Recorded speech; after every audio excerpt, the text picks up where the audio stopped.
आज के इस छोटे से वीडियो में मैं आपका परिचय विश्व की उस अद्भुत प्रतिमा से कराने जा रहा हूं जो अब तक के ज्ञात मानव इतिहास की सबसे ऊंची मानव निर्मित प्रतिमा है। हाँ जी, यह है भारत का गर्व, the pride of India, the statue of unity.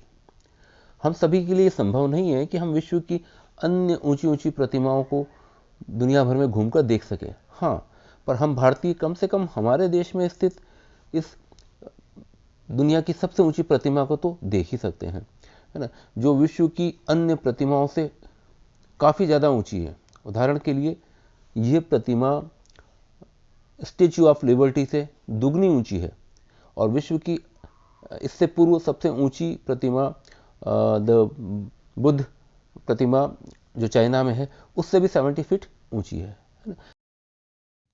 Bharat के पश्चिम में स्थित गुजरात राज्य के नर्मदा जिले में नर्मदा नदी के तट पर साधु मठ, एक छोटे से द्वीप पर बनी ये भारत के प्रथम गृह मंत्री और उप प्रधानमंत्री सरदार वल्लभ भाई पटेल को समर्पित यह प्रतिमा विश्व में इंजीनियरिंग और कला का एक अद्भुत संगम है। यहाँ अब हम देखते हैं कि यहाँ हम किस प्रकार पहुँच सकते हैं। नर्मदा जिले में केवड़िया स्थित इस स्मारक को देखने के लिए आप रोड के साधनों, ट्रेन, एरोप्लेन, किसी भी साधन का उपयोग कर सकते हैं। यहाँ पहुँचने के लिए सारे साधन बड़ी आसानी से उपलब्ध हैं। आप सीधे ट्रेन से केवड़िया स्टेशन पहुँच सकते हैं। यहाँ का निकटतम बड़ा रेलवे स्टेशन बड़ौदा है जो यहाँ से लगभग 100 किलोमीटर है, और निकटतम हवाई अड्डा अहमदाबाद है जो 187 किलोमीटर है। निजी वाहन, बस, ट्रेन किसी से भी यहाँ आसानी से पहुँचा जा सकता है। सूरत यहाँ से 150 किलोमीटर, गोधरा 60 किलोमीटर और रतलाम शहर यहाँ से 310 किलोमीटर की सड़क दूरी पर है। आप देख सकते हैं ऊपर के चित्र में कि विश्व की अन्य बड़ी प्रतिमाओं के सामने इस स्मारक की क्या स्थिति है ना। जहाँ तक इस स्मारक के निर्माण का सवाल है, 31 अक्टूबर 2013 में हमारे वर्तमान प्रधानमंत्री नरेंद्र मोदी जी ने इसका शिलान्यास किया और 2018 में ये बनकर तैयार हुआ। इसका डिजाइन प्रसिद्ध मूर्तिकार राम सुतार ने तैयार किया और इसका निर्माण पूर्णतः भारतीय कंपनी एल&टी ने किया, जिसमें लगभग 3000 करोड़ का खर्चा आया।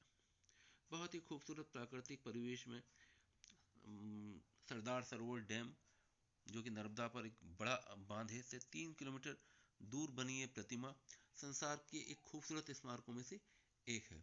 ये अपने आप में इंजीनियरिंग और कला दोनों का ही एक बड़ा अद्भुत संगम है। इसे रिकॉर्ड समय में तैयार किया गया और बड़ी इस तरीके से इसका डिज़ाइन बनाया गया कि ये किसी भी कठिन प्राकृतिक आपदाओं को भी आसानी से सह सके। और केवल यही नहीं, ये जो प्रतिमा हम जब इसे यहाँ देखने जाते हैं तो हमें इस प्रतिमा के साथ और भी ढेर सारी चीज़ें देखने को मिलती हैं। गुजरात सरकार ने, पर्यटन विभाग ने इसे पूरी तरह से रोचक बनाने का पर्याप्त प्रयास किया है। यहाँ हमें इस खूबसूरत मूर्ति जो एक बहुत ही सुंदर प्राकृतिक परिवेश में है, इसके साथ साथ अनेक गतिविधियाँ देखने को मिलती हैं। हम यहाँ उनका पूरा मज़ा ले सकते हैं, जैसे रिवर राफ्टिंग, क्रूज़, नर्मदा नदी जो बिल्कुल इसके निकट है उसमें क्रूज़ का मज़ा डे टाइम में, नाइट टाइम में लिया जा सकता है। यहाँ एक जंगल सफारी है जिसमें बच्चों के साथ साथ बड़ों को भी बड़ा मज़ा आता है और कई सारे जंगली जानवर हम एक सफारी के रूप में देख सकते हैं। डायनो ट्रेल बच्चों के लिए एक बड़ी रोचक गतिविधि है जो हमको इसके बारे में बताती है। यहाँ हम देख रहे हैं कि इसके टिकट्स क्या हैं, है ना। स्टेच्यू ऑफ यूनिटी के टिकट 380 का जो टिकट होता है, इसमें हमें सारी सुविधाएं मिलती है। इस मूर्ति से करीब 3 किलोमीटर दूर पार्किंग है जहां आप अपनी गाड़ी पार्क कर सकते हैं। पार्किंग की बहुत ही खूबसूरत, बड़ी सुविधाजनक व्यवस्था है। वहां से जो गाड़ियां हैं वो आपको सारे दर्शनीय स्थल दिखाने ले जाती हैं और इसका कोई चार्ज नहीं होता। एसी बसेस जो इनका टिकट इस 380 वाले टिकट में शामिल रहता है। फिर valley of flower, river cruise and light and sound show, जो यहाँ का एक बहुत ही आकर्षक कार्यक्रम है। ये देखते हुए हमारा दिन कब निकल जाता है हम कह नहीं सकते, है ना। तो ये एक ऐसी सुंदर अपॉर्चुनिटी हमें देता है कि हम अपने देश में अपने ही नगरों के आसपास एक विश्व के महान स्मारक को देख सकते हैं। ये एक बड़े स्मारक को देखने के साथ साथ एक बढ़िया पिकनिक, एक प्रकृति का नज़ारा का भी अवसर हमको प्रदान करता है। यहाँ ठहरने की अच्छी व्यवस्था है और खाने पीने में गुजराती से लेकर मारवाड़ी, पंजाबी, हर तरह का खाना बिल्कुल रीजनेबल रेट्स में उपलब्ध है।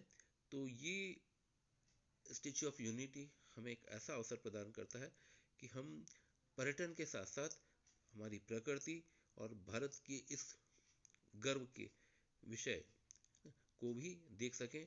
और भारतीय राष्ट्रीय एकता के सूत्रधार सरदार वल्लभ भाई पटेल के जीवन से संबंधित म्यूजियम भी यहाँ उपस्थित है। हाँ, बस हमें ये याद रखना है कि ये स्मारक सोमवार को बंद रहता है ना। तो हम वीकेंड पे इसका मज़ा ले सकते हैं। मुझे लगता है कि आपको इससे ज़रूर यहाँ जाने में मदद मिलेगी। धन्यवाद। Thank you.